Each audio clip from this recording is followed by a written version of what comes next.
Good morning class. पिछले video में हमने पढ़ा था टोटल इंटरनल रिफ्लेक्शन के बारे में पढ़ा था।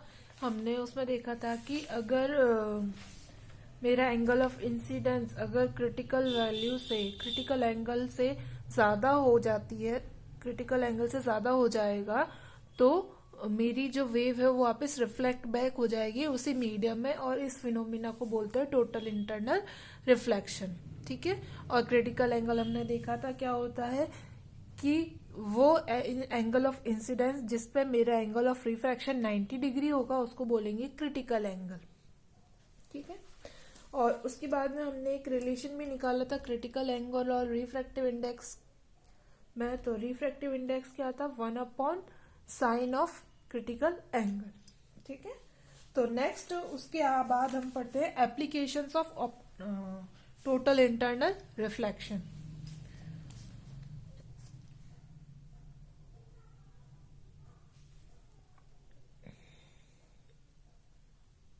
Applications of total internal reflection. तो टोटल इंटरनल रिफ्लेक्शन की एप्लीकेशंस क्या क्या होती हैं। फर्स्ट है स्पार्कलिंग ऑफ ए डायमंड।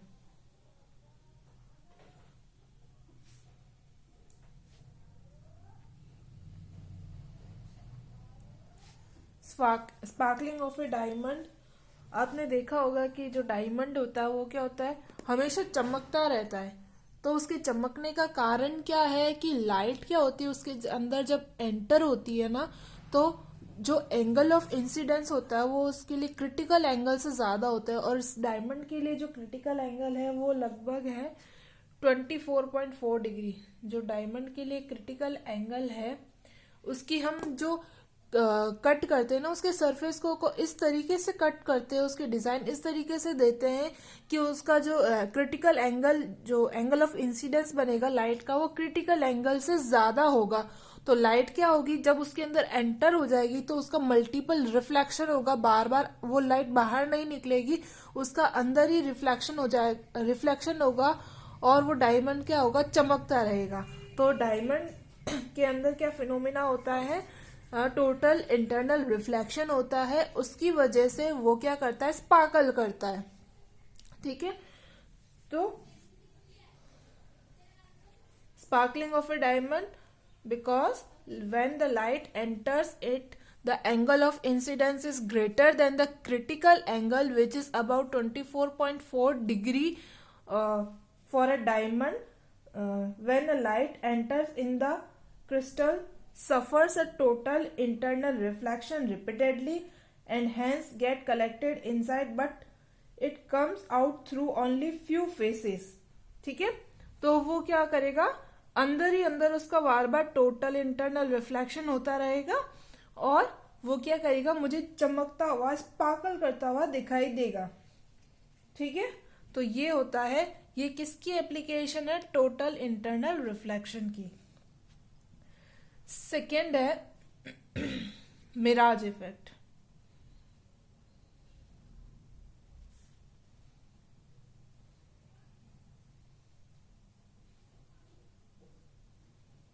अब मिराज इफेक्ट क्या होता है, आप लोगों ने ऑब्जर्व किया होगा जब गर्मियों में या गर्मियों में आप कहीं जाते हो तो रोड पे आपको पानी दिखाई देता है, रोड पे आपको पानी दिखाई देगा और क्या होगा, उस पानी के अंदर जो भी साइड में ऑब्जेक्ट्स है, जैसे कोई पेड़ है रोड की साइड में, तो उसमें वो पेड़ इन्वर्टेड आपको दिखाई देगा। तो वो किसकी वजह से होता है, वो क्या है, टोटल इंटरनल रिफ्लेक्शन की वजह से होता है। और इस इफेक्ट को बोलते हैं मिराज इफेक्ट। तो इसमें होता क्या है एक्चुअल में, जब बहुत ज्यादा गर्मी होती है या डेजर्ट एरिया में, ये सपोज कर लो ये मेरी रोड है, ठीक है, यहाँ पे कोई पेड़ है, ऐसा कोई पेड़ है, बहुत ज्यादा गर्मी है तो ये जो नीचे वाली जो रोड होती है ना, वो क्या हो जाएगी, बहुत गर्म हो जाएगी, हॉट हो जाएगी। जो जमीन होती है वो क्या हो जाएगी, बहुत ज्यादा हॉट हो जाएगी। हॉट हो जाएगी तो यहाँ पे ये जो मीडियम होगा ये मेरे रेयरर मीडियम की तरह वर्क करेगा, हल्की हो जाएगी। और ऊपर के जो मीडियम होंगे, लेयर्स होंगी, वो कैसी हो जाएंगी, नीचे के कंपैरिजन में कोल्ड एयर होगी यहाँ पे। तो ये जब कोल्ड एयर होगी तो ये मेरा डेंसर मीडियम की तरह वर्क करेगा। नीचे मेरा हॉट एयर है तो ये मेरा रेयरर मीडियम की तरह वर्क करेगा, और ऊपर मेरा कोल्ड एयर है तो वो डेंसर मीडियम की तरह वर्क करेगा। अब होगा क्या, यहां से कोई लाइट रे आ रही है ऐसे, तो इस पर्टिकुलर मीडियम में जाएगी, तो वो किस में जा रही है, डेंसर मीडियम से रेयरर मीडियम में जा रही है, तो वो away from the normal shift हो जाएगी। यहाँ पे जाएगी तो वो away from the normal shift हो जाएगी।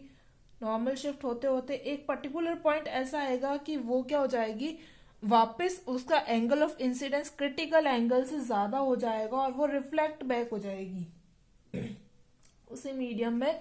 तो इसकी इमेज मुझे यहाँ पे दिखाई देगी, ये जो पेड़ है वो मुझे ऐसे दिखाई देगा।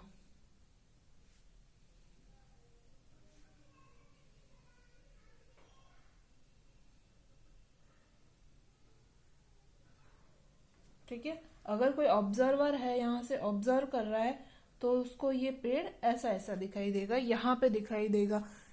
हो क्या रहा है, यहाँ से कोई लाइट रे आ रही है तो वो डेंसर से रेयरर मीडियम में जा रही है, डेंसर से रेयरर मीडियम में जाएगी तो away from the normal shift हो जाएगी। फिर पर्टिकुलर इस मीडियम में आई तो इसमें भी क्या आ रहा है, वो डेंसर से रेयरर मीडियम में जा रही है तो वो away from the normal shift होगी, तो और दूर की तरफ शिफ्ट हो जाएगी। सपोज करो यहाँ पे एंगल ऑफ इंसिडेंस उस क्रिटिकल एंगल से ज्यादा हो गया जहां पे एंगल ऑफ रिफ्रैक्शन 90 डिग्री हो रहा था। दैट मीन्स कि ये जो मेरा एंगल ऑफ इंसिडेंस है ये क्रिटिकल वैल्यू से ज्यादा है, तो यहाँ पे जो रे होगी वो रिफ्लेक्ट बैक हो जाएगी। अगर यहाँ पे इस फिनोमेना पे क्या होगा, रिफ्लेक्शन होगा, टोटल इंटरनल रिफ्लेक्शन होगा, लाइट मेरी रिफ्लेक्ट बैक होगी, ऐसे मुड़ जाएगी और फिर इससे लेयर में जाएगी तो डेंसर, रेयर से डेंसर में जाएगी, तो टुवर्ड्स द नॉर्मल शिफ्ट होते होते वो यहाँ पे मुझे फाइंड आउट हो गया। अगर मैं इसको सीधा सीधा घूम पीछे की तरफ एक्सटेंड करूंगी तो इसकी पेड़ की जो इमेज बनेगी वो मेरी यहाँ पे बनेगी, और इस इफेक्ट को बोलते हैं मिराज इफेक्ट। समझ में आ गया होगा, ठीक है। तो ये क्या है, एक ऑप्टिकल इल्यूशन है। कहाँ पे होता है, डेजर्ट एरिया में या फिर किसी भी हॉट सरफेस में, जैसे कि कोलतार वाली रोड है या फिर बहुत ज्यादा गर्मी है, उस जगह पे मुझे ये चीज क्या होगी, ऑब्जर्व होगी। उसमें क्या दिखता है, मुझे एक शिमरिंग पॉन्ड ऑफ वाटर दिखता है जिसमें जो पास वाले जो ऑब्जेक्ट है उनकी इमेज दिखती है, वो भी इन्वर्टेड। पास वाले जो ऑब्जेक्ट है उनकी इमेज मुझे कैसी दिखेगी, इन्वर्टेड इमेज दिखेगी। उस चीज को बोलते हैं मिराज इफेक्ट। तो मिराज इफेक्ट क्या है, it is a optical evolution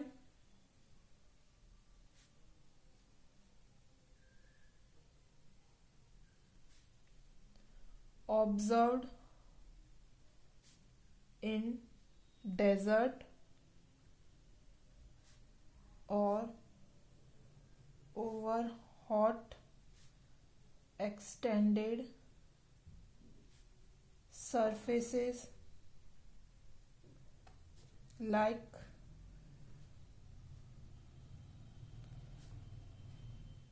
कोलतार road, जो अपनी नॉर्मल रोड होती है, due to which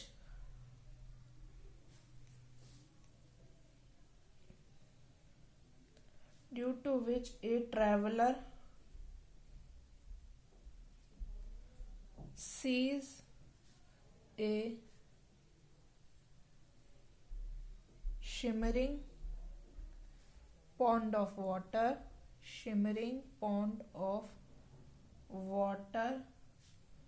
some distance ahead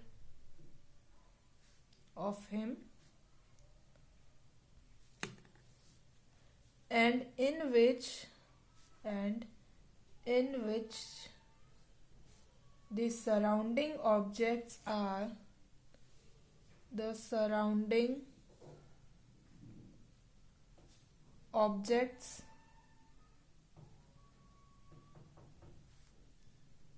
जैसे कि ट्रीज,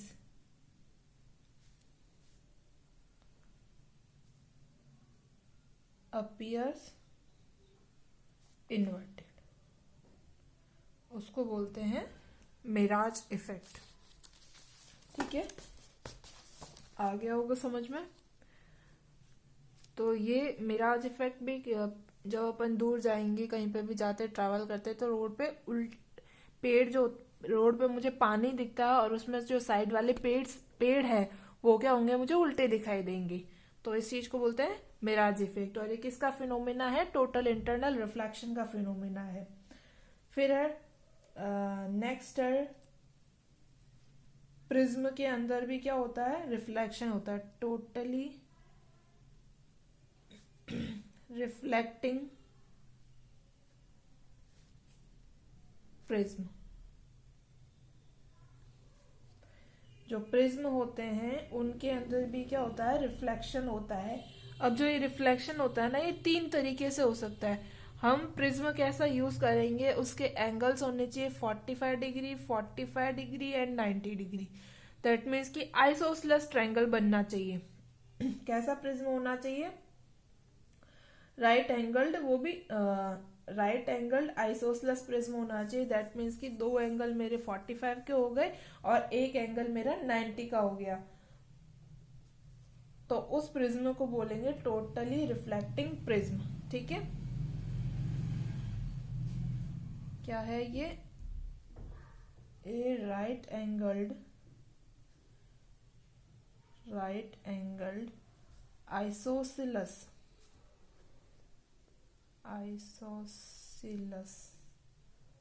प्रिज्म। समझ में आ गया? आइसोसेलेस दैट मीन्स कि 2 एंगल तो 45 के हो गए, 2 साइड बराबर हो गई, और एक राइट एंगल होना चाहिए तो 1 एंगल 90 डिग्री, तो 2 कितने हो गए? 45 के हो गए। Prism is called totally reflecting prism. अब इसमें क्या होगा? 3 केसेस पढ़ेंगे हम। जब मुझे क्या हो रहा है कि लाइट मेरी इस पे फॉल कर रही है, 90 डिग्री वाली साइड पे फॉल कर रही है, या फिर 45 डिग्री वाली साइड पे फॉल कर रही है। जब राइट एंगल बनेगा, राइट एंगल ट्रायंगल बनेगा, तो एक उसका परपेंडिकुलर होगा, एक बेस होगा, एक हाइपोटेन्यूस होगी। तो हम केसेस देखेंगे कि जब मेरी लाइट हाइपोटेनस पे फॉल कर रही है, इंसिडेंट लाइट, तो मेरा कैसे रिफ्लेक्ट होके जाएगा, या कैसा टोटल इंटरनल रिफ्लेक्शन होगा, या फिर मेरी स्मॉलर साइड पे गिर रही है, या परपेंडिकुलर वाली पे गिर रही है, या बेस वाली पे गिर रही है, तब कैसा टोटल इंटरनल रिफ्लेक्शन होगा। तो फर्स्ट हम देख रहे हैं, फर्स्ट है टू डिविएट ए रे थ्रू 90 डिग्री। मतलब कि जो टोटल इंटरनल रिफ्लेक्शन हो रहा है ना, उसमें टोटल डिविएशन एंगल कितना आ रहा है मेरा? 90 डिग्री। तो उसके लिए मैं क्या करती हूँ, ये मेरा प्रिज्म की मैंने कोई साइड ले ली ऐसे। ठीक है, ये एंगल 45 का, ये एंगल भी 45 का है, और ये वाला 90 डिग्री। 90 डिग्री के सामने वाली हाइपोटेनियस हो गई। इसमें से कोई भी एक परपेंडिकुलर, कोई भी एक बेस, दोनों सेम साइड है। अब मैं क्या कर रही हूँ, मुझे चाहिए कि जो रिफ्लेक्शन एंगल है, जो टोटल डिविएट हो रहा है एंगल रे, वो मेरा 90 डिग्री होना चाहिए डिविएशन। तो मैंने क्या किया, कोई भी रे ली, इंसिडेंट रे मेरी आ रही है यहाँ से, वो स्मॉलर साइड पर मैंने परपेंडिकुलरली फॉल हुई है इस पर, स्मॉलर साइड पे। तो जब ये परपेंडिकुलरली फॉल होगी तो वो ऐसे जाएगी, सीधी निकल जाएगी। ठीक है, अब इस पर्टिकुलर पॉइंट पे क्या होगा, उसका रिफ्लेक्शन होगा और वो ऐसे जाएगी, इस पर परपेंडिकुलर गिरेगी तो परपेंडिकुलर ही निकलेगी। तो यहाँ पे जो एंगल बनेगा ना, वो कितना बनेगा? 90 डिग्री का बनेगा। समझ गए? अगर मैं कोई दूसरी रे ले रही है, मेरी कोई दूसरी रे है जो इंसिडेंट हो रही है इसके ऊपर, तो यहाँ से रिफ्लेक्शन के बाद उसका टोटल इंटरनल रिफ्लेक्शन होगा और वो ऐसे निकलेगी। तो ये जो टोटल एंगल बन रहा है ये मेरे 90 डिग्री का बन रहा है। मैंने क्या ली है, कोई भी रे मैं किसी दोनों में से किसी भी स्मॉलर साइड पर फॉल करा रही हूँ, तो इसमें एंटर करने के बाद वो हाइपोटेनियस वाली फेस पे फॉल करेगी, जिसका एंगल 45 डिग्री से ज्यादा होगा। जिसका एंगल 45 डिग्री से 45 डिग्री। अब एक चीज और, प्रिज्म के लिए जो क्रिटिकल एंगल होता है ना वो अप्रॉक्स 42 डिग्री होता है। प्रिज्म के लिए जो क्रिटिकल एंगल होता है वो अप्रॉक्स 42 डिग्री होता है। तो ये जो एंगल से फॉल हो रही है वो 45 डिग्री या उससे ज्यादा मान सकते हैं हम, उससे फॉल हो रही है, जो कि इस क्रिटिकल एंगल से ज्यादा है। द लाइट इज, तो यहाँ पे इस पर्टिकुलर पॉइंट पे क्या होगा, टोटल इंटरनल रिफ्लेक्शन होगा, ठीक है। और कितने एंगल से ये डिविएट होगी लाइन, टोटल एंगल जो बनेगा वो 90 डिग्री से डिविएट होगी और ये थर्ड फेज से निकल जाएगी सीधी सीधी। और ये जो प्रिज्म, ऐसा जो फिगर बनता है प्रिज्म जिसमें डिविएशन मेरा 90 डिग्री का होता है, उन प्रिज्म को बोलते हैं पेरिस्कोप। उन प्रिज्म को क्या बोलते हैं, पेरिस्कोप। मेरी स्मॉलर साइड से लाइट इंसिडेंट होती है, किस पे फॉल होती है, हाइपोटेनियस वाली साइड पे फॉल होती है। अब इसका जो एंगल ऑफ इंसिडेंस है वो 45 डिग्री है, जो कि क्रिटिकल एंगल से ज्यादा है।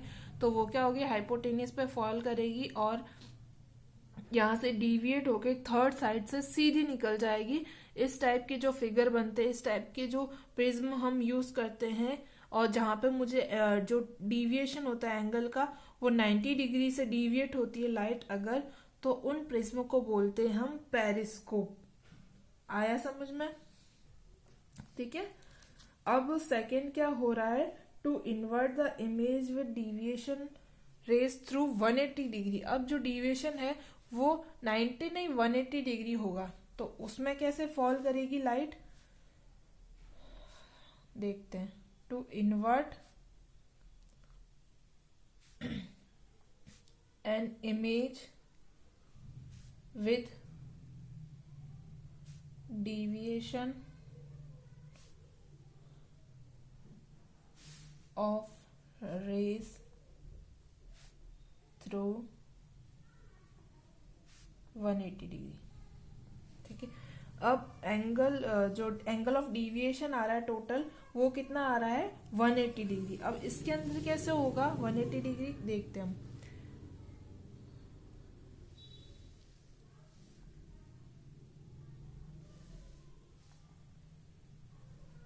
ये मैंने फिगर को ऐसे बना दिया।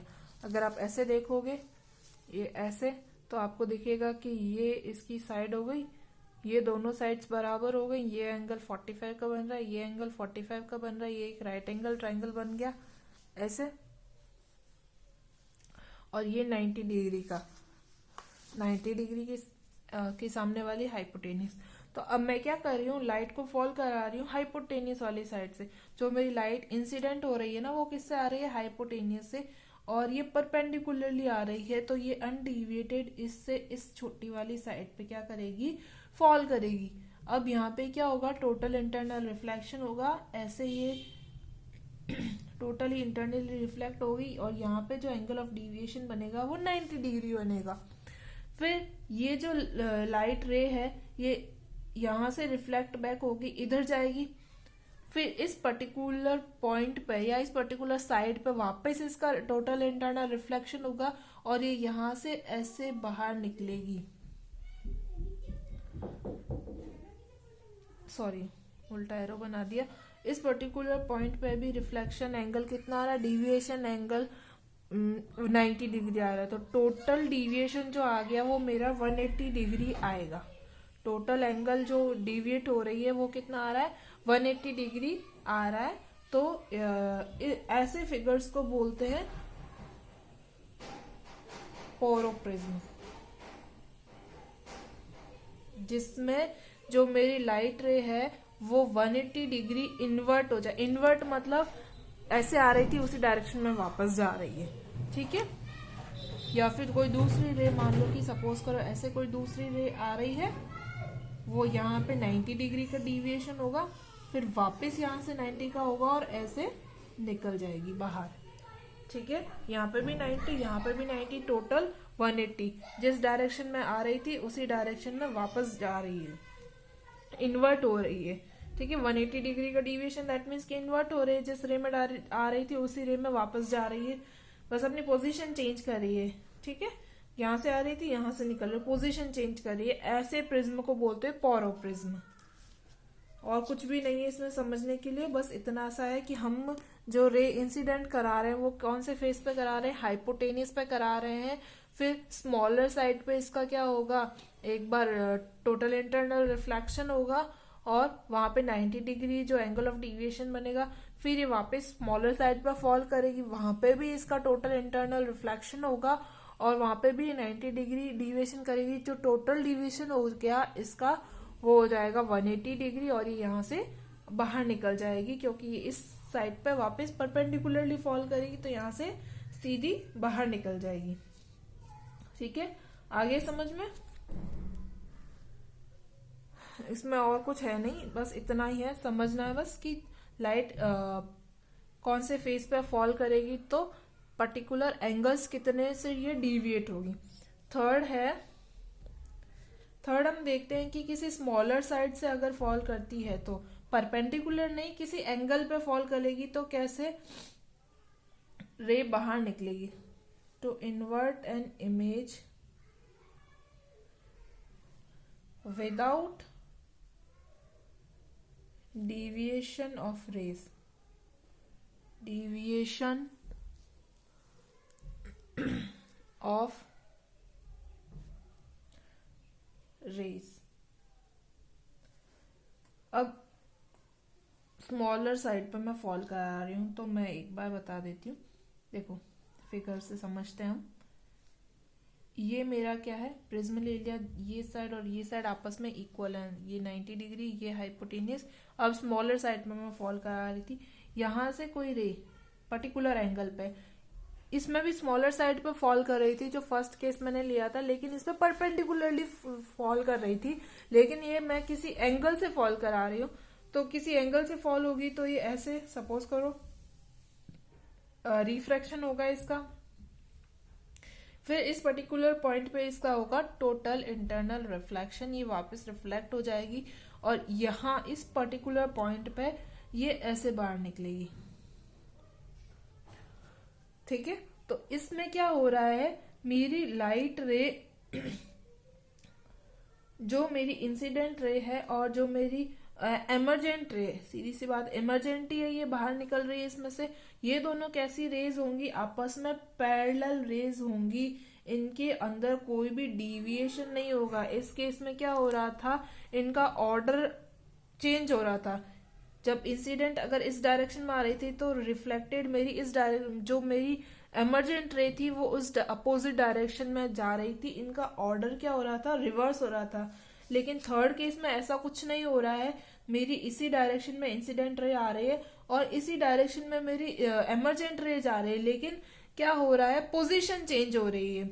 ये अपर साइड से आ रही थी और ये थोड़ी नीचे से निकल रही है। दोनों रेज कैसी हो जाएंगी, पैरेलल रेज होंगी, इनका ऑर्डर में कोई भी फर्क नहीं पड़ रहा है, इनके ऑर्डर में कोई भी रिवर्जन नहीं हो रहा है, बल्कि ये दोनों कैसी हैं, पैरेलल है। और ऐसे प्रिज्म को बोलते हैं इरेक्टिंग प्रिज्म, ऐसे प्रिज्म को बोलते हैं इरेक्टिंग प्रिज्म। क्या हुआ इसमें, लाइट किसी भी शॉर्टर फेस से एंटर हुई है, उस पर्टिकुलर फेस पे इसका क्या होगा, रिफ्रैक्शन हुआ, फिर ये गई, इसका इस पॉइंट पर टोटल इंटरनल रिफ्लेक्शन हुआ है और यहां से ये रे बाहर निकली है। तो जो इंसिडेंट रे है और जो एमरजेंट रे है वो क्या होंगी, आपस में पैरेलल होंगी, पर चेंज क्या है, इंसिडेंट रे टॉप से आ रही थी और जो एमरजेंट रे है वो बॉटम से जा रही है प्रिज्म के। तो ऐसे प्रिज्म को बोलते हैं इरेक्टिंग प्रिज्म। ठीक है, और इस प्रिज्म को, इस टेक्निक को हम यूज करते हैं बाइनोक्यूलर्स में, या फिर लैंटर्न्स में, किस में यूज करते हैं, यूज्ड इन बाइनोक्यूलर्स और प्रोजेक्शन। जो प्रोजेक्शन लैंटर्न्स होते हैं, एक पर्टिकुलर जगह पर प्रोजेक्ट करने वाले लैंटर्न्स होते हैं, वो लाइट से चमकती है वहां पे।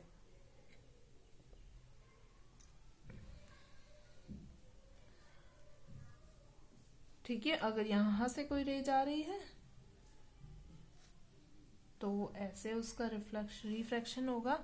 फिर यहां से अगर कोई डाउन से जा रही है या बॉटम से जा रही है तो वो टॉप से जाएगी वापस। जो उसकी एमरजेंट रे है वो किससे जाएगी, टॉप से जाएगी। ठीक है, तो हम इनका यूज क्यों करते हैं, हम प्रिज्म क्यों यूज करते हैं, हम प्लेन मिरर्स भी तो यूज कर सकते हैं, लेकिन इनके क्या है, कुछ एडवांटेजेस हैं over plane mirror. First advantage तो क्या है कि प्रिज्म के अंदर जो इंटेंसिटी लॉस होता है वो नहीं होता है, या फिर कह सकते हैं कि बहुत कम होता है। प्लेन मिरर्स के कंपैरिजन में जो इंटेंसिटी लॉस होता है वो क्या होता है, कम होता है। किसके अंदर, प्रिज्म के अंदर। In comparison to the plane mirrors, हम क्या यूज कर सकते हैं, प्लेन मिरर यूज कर सकते हैं इमेज बनाने के लिए, लेकिन प्लेन मिरर्स में इंटेंसिटी लॉस प्रिज्म के कंपैरिजन में ज्यादा होता है, इसलिए हम प्रिज्म यूज करते हैं, ना कि प्लेन मिरर। सेकेंड एडवांटेजेस क्या है एडवांटेज क्या है कि जो प्रिज्म होते हैं उसकी जो इमेज बनती है वो कैसी होती है, परमानेंट होती है, वो चेंज नहीं होती। कह सकते हैं कि परमानेंट होती है।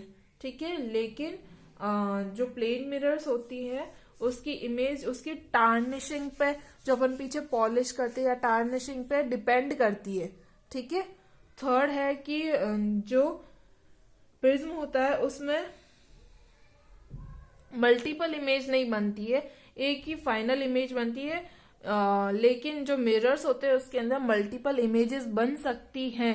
अपन ने 8th क्लास में पढ़ के आए हैं कि 2 प्लेन मिरर होते हैं तो कितनी इमेज बनेगी, या किसी एंगल पे रख दो तो कितनी इमेज बनेगी, तो उनकी पोजीशन पे डिपेंड करता है। लेकिन जो प्रिज्म होता है उसके अंदर मल्टीपल इमेज नहीं बनेगी, एक ही इमेज बनेगी, सिंगल इमेज बनेगी। ठीक है, तो ये क्या है, कुछ एडवांटेजेस हैं prism over plane mirror.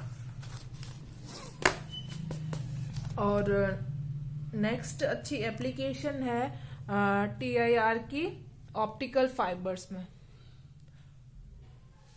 Third ये एप्लीकेशन, एक सेकेंड, फोर्थ एप्लीकेशन में ऑप्टिकल फाइबर।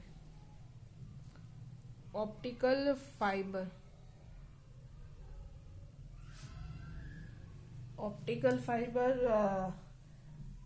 बहुत सारी जगह पे यूज होते हैं। जैसे मेडिकल में इसका बहुत यूज है, जो एंडोस्कोपी करते हैं, पेट के अंदर देखते हैं ना कि स्टोमक की जो पिक्चर्स लेते हैं कैसी है, कहाँ पे कोई चीज खराब हो गई है या कुछ डैमेज है या कोई स्टोन है या कुछ भी, जो अंदर की एंडोस्कोपी करते हैं तो वो उसके अंदर जो वायर यूज करते हैं वो कौन सा होता है, ऑप्टिकल फाइबर होता है। या टेली कम्युनिकेशन के अंदर जो भी अपन वायर्स यूज करते हैं वो किसके होते हैं, ऑप्टिकल फाइबर के होते हैं। या फोटो सेंसर्स के अंदर या रिफ्रैक्टोमीटर्स के अंदर हम किसका यूज करते हैं, ऑप्टिकल फाइबर के यूज करते हैं। अब ऑप्टिकल फाइबर होता क्या है, ऑप्टिकल फाइबर बाल जितना पतला, एक क्या होता है, तार होता है बाल जितना पतला। अब ये बना हुआ कैसा होता है, देखो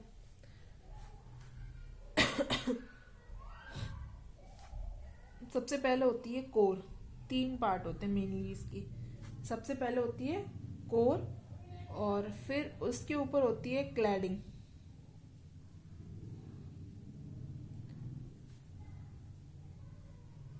ये, और फिर उसके ऊपर कोटिंग होती है।